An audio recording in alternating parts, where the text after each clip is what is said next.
Hi, I'm Malerie, and this is Between Generations. What stands between generations? Is it time? Is it morals? Is it experience?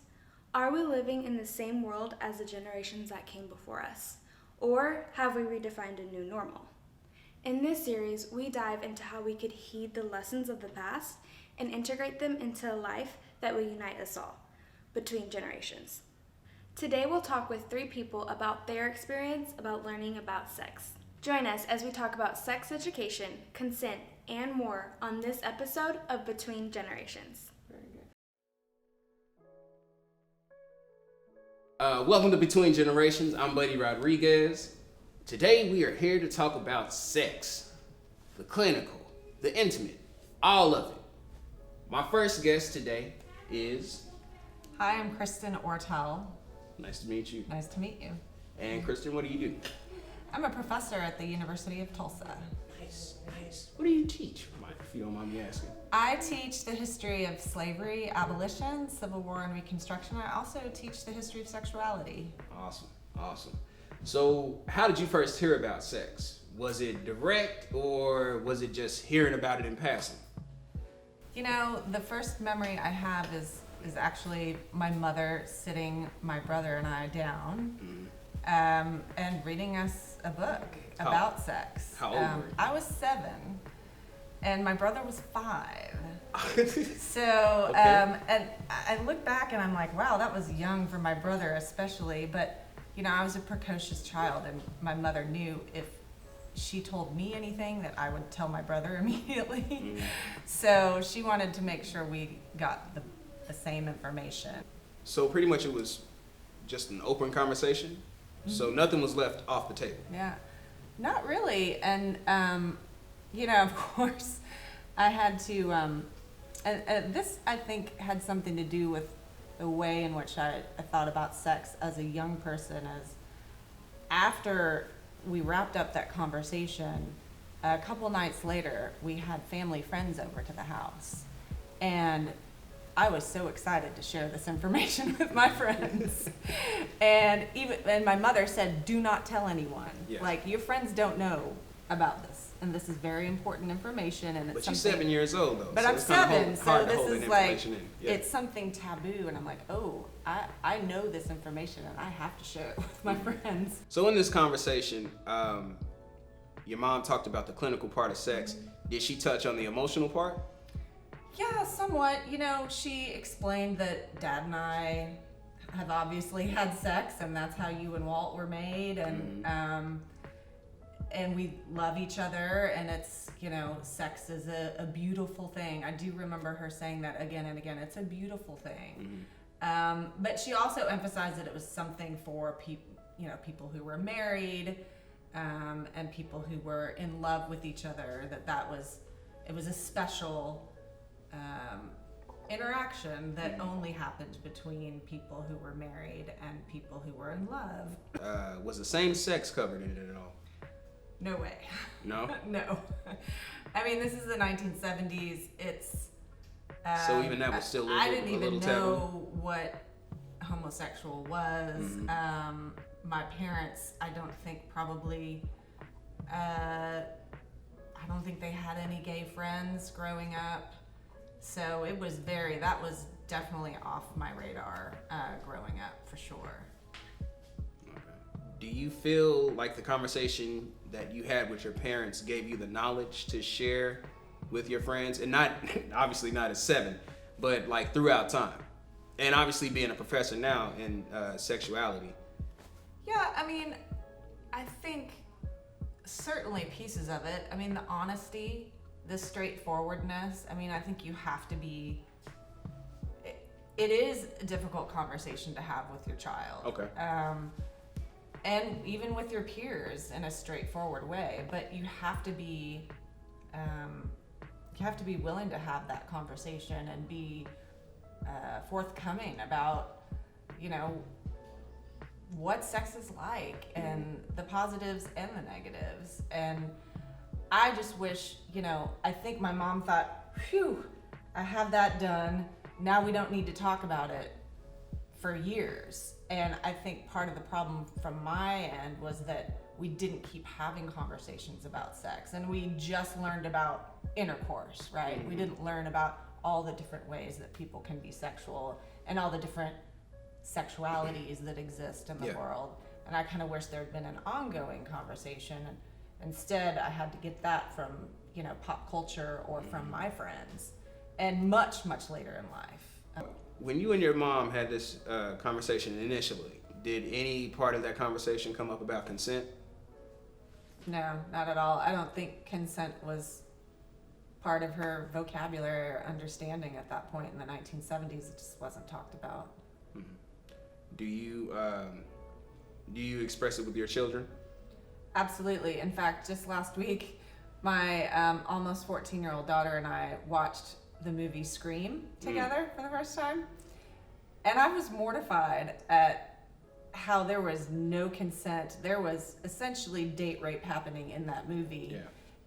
I think it was out in the early 90s. Yeah, about like mid-90s. And that gave me an opportunity to just turn to her and say, you know, Lily, you do not need to ever have sex or kiss anyone against your will. Like, you need to be comfortable. You need to be able to, you know, say yes. Whether talked about at school or at home, both parents and teachers fail to talk about the emotional and pleasurable part of sex. So, Bibi, how did you first hear about sex? Was it direct or was it in passing? As a kid, I mean, I want to say it might have been direct. You know, you have those just little whispers and stuff like that, and then you start talking to your homegirls or your homeboys and stuff like that. And so that's how it started. Maybe I was about 7 when I just started hearing about it. Okay. Did anybody explain it to you explicitly, like thoroughly or whatever? Yeah, my mom. You know, we had that talk, you know. How did that go? It went all right. I was, you know, listening. She was explaining as best as she could without saying too much, but, you know, still giving, you know, this is how babies are made, and that whole conversation right there. So was it a textbook conversation? Yeah, basically. Yeah, most definitely. Okay. Did you learn anything emotional, intimate about sex? Not until I started having sex. It wasn't like any type of education for that, to be honest.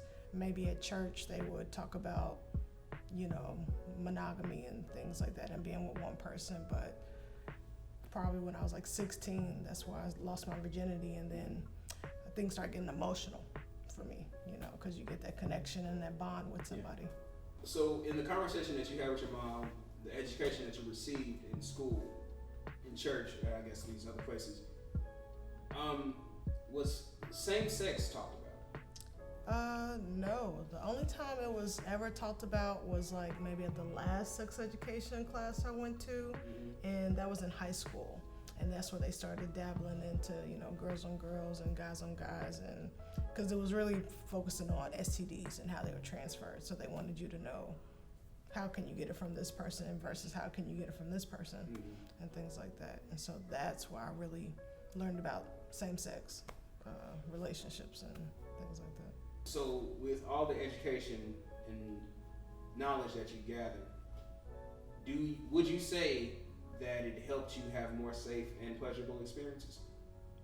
Most definitely safe, for sure. The pleasurable didn't really come until I was an adult and I really started, you know, figuring out who I was and what you like, what you don't like, and things like that. But yeah, the educational side of it kept me safe. So in your, so in the education, did you learn anything about consent? Yeah, I want to say I was at this summer camp, and this one girl was telling her story how she had got raped and had to have an abortion and things like that. And so we talked real deep about, you know, no means no, and watch your drinks and things like that, and, you know, just be careful. Be careful, make sure you know that person and take the time to really know them, because you're giving them a piece of yourself, you know, basically every time you have sex. And so that's like real life energy right there. Guests have identified ways to discuss sex that are both helpful and holistic. Today we're talking about sex, and I have a guest with me. Hey, I'm Sandra Slade, comedian, host, storyteller, mom, not in that order, but yeah, that's what I am. Sandra, welcome. Thank you for coming. How did you hear about sex? Was it direct or did you hear about it in the past? First time I actually really heard of it was through my cousins, and it was indirectly because I was raised around boys.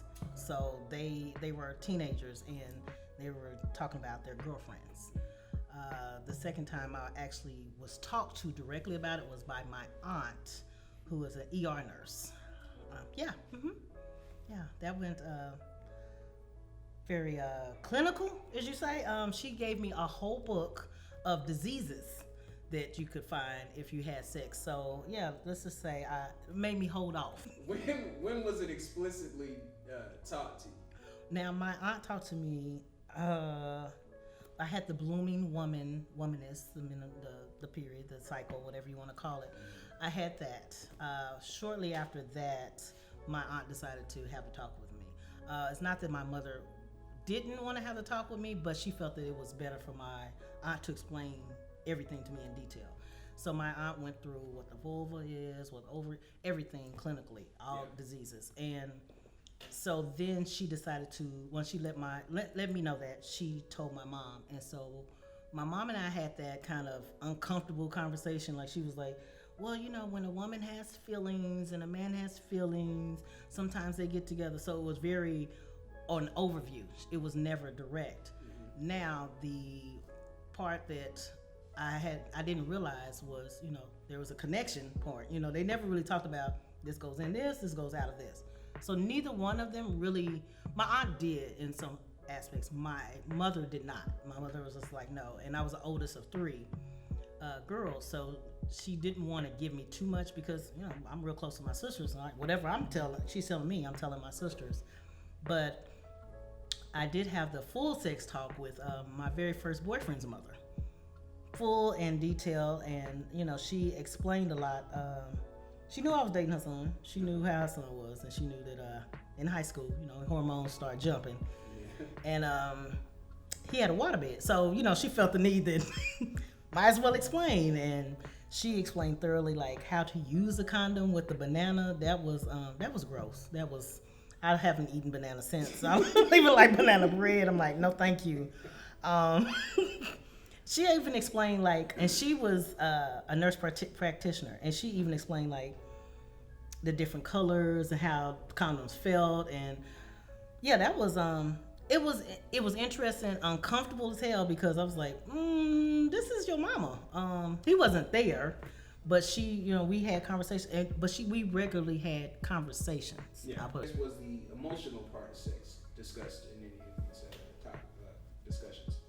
My mom did more of that. Like, if you love somebody, if you care somebody, it was more evoking of the feelings of, if you're going to unflower yourself, you're going to give it to somebody that you love, that you care about. My aunt, no, she was more clinical. You know, he takes this out, puts this in. It was more clinical.